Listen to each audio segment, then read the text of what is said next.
Ljudi misle da se život dešava slučajno, da se putevi ukrštaju bez razloga, da se prilike pogode. Ništa od toga nije tačno. Polje organizuje svaki događaj prema tvojoj frekvenciji i kolektivnoj memoriji univerzuma, Akashi.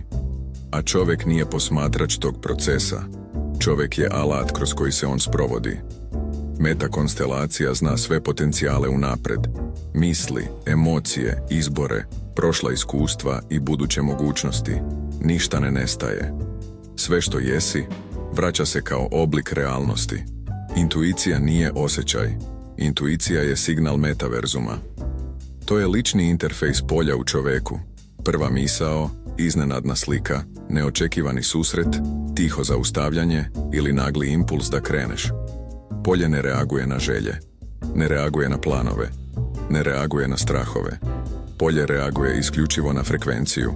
Ako si u radosti, polje ubrzava rješenja. Ako si u miru, dovodi prave ljude. Ako si u ljubavi, otvara vrata napretka. Ako si u egu, postavlja ogledala da naučiš. Događaji se ne dešavaju s polja.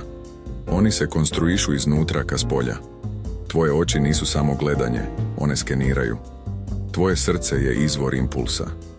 Preko vagusa i nervnog sistema signal stiže pre nego što mozak razume. Zato reaguješ premisli. Zato znaš preobjašnjenja. Svest je komanda.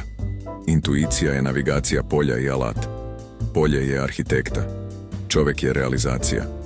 Kada živiš u sada, polje slaže život brže nego što misao stiže da objasni. Kada živiš u egu, život se raspada tiho i sporo. Tišina je rezonanca. Prva misao je smer i dolazi tek kada utihne ja ću ovo ili ono.